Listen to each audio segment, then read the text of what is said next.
God is. That was. God is. My all in all. Father, we thank you today. In the name of Jesus, let that become a part of the fabric of our lives individually. That we can tell others of how good you are. Thank you today. Father, I pray for the spirit of wisdom and revelation knowledge to be activated in my life, that the eyes of my understanding may be enlightened, that I may know what is the hope of your calling, and what is the exceedingly greatness of your power and authority towards us who believe, according to the working of your mighty power, which you wrought when you raised Christ from the dead, and you have given him power and authority and dominion over all things. And God, I thank you that he's over all and he's in all. Thank you for the church. Thank you for the believer. In Jesus' name, let us all say thank God. Thank God. Amen. You may be seated today. Praise the Lord. I don't think I'll have to use all of my allotted time today. I want to talk to you right where you are. And I trust God that you will listen and take heed to what's about to be said.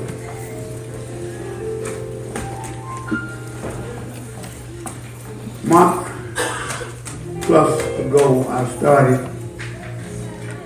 I was in the book of Acts, and I stopped at the 9th chapter and the 31st verse. And I'm not ready to go back there yet. Then I talked about watch who you run with. I talked about bad company corrupt good people. I gave you 21 scriptures in those weeks of people that you should and should not run with. But 2 weeks ago, a man of the Bible popped up in my spirit. One of the very noble prophets of the Old Testament. Amen. By the name of Elijah. Amen. Some people say Elisha and Elijah, but don't get the two confused. Amen. One is the father in ministry, and the other one is the son. But what was intriguing to me is how Elijah came on the scene out of nowhere.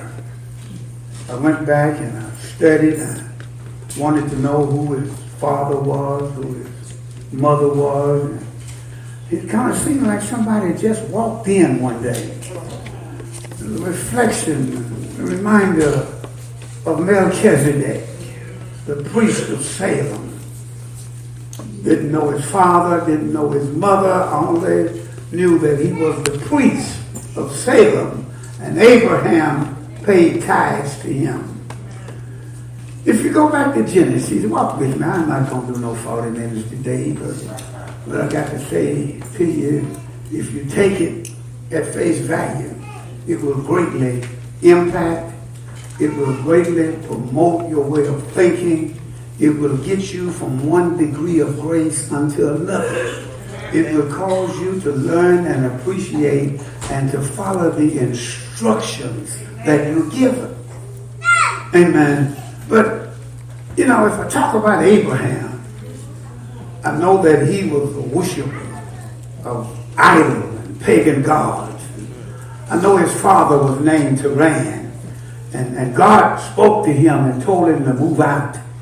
I know his name was Abram, and his wife was Sarai. And in his walk with the Lord, God told him in Genesis 12, amen, I'm going to bless you and make your name great. I'm going to bless those that bless you. I'm going to curse those that curse you. And in thee shall all the nations of the earth be blessed. I know that on his way his father died. And he crossed over the Euphrates and they started calling him a Hebrew. And Hebrew simply means to cross over. I know that he fathered Ishmael by Hagar, and I know that Isaac was born as the promised child. I know at the age of 12 he carried him to the land of Moriah and offered him up on the altar as a sacrifice, and God prevented him from doing so and said, now I know. I know Isaac grew, and I know Abraham made Eleazar put his hand beneath his thigh and swear that he would not allow Isaac to marry a woman in the land of Canaan, but go back, amen, and bring forth Rebekah. I know that Rebekah and Isaac got together and produced Jacob and Esau. Talk to me, Matthew, you've been reading. I know that. I know that Ishmael fathered 12 sons. And I know that Jacob fathered 12 sons and one daughter. Yeah, I know that. I know their lineage. I know how it panned out because the Bible gives biblical reference. But Elijah.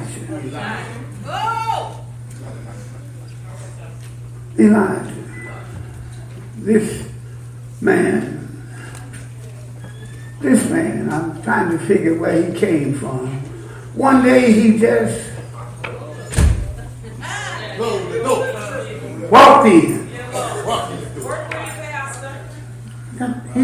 Some theologians, the ancient writing says that it's a possibility that he could have been an angel. But he just showed up. Discovered that for 100 years, since the days of David and how under Solomon that was a time of peace and how God blessed and prospered their way. But Solomon married many wives and he allowed them to bring their idol worshiping to Jerusalem. That could take me back to run a rabbit. You need to be careful who you marry.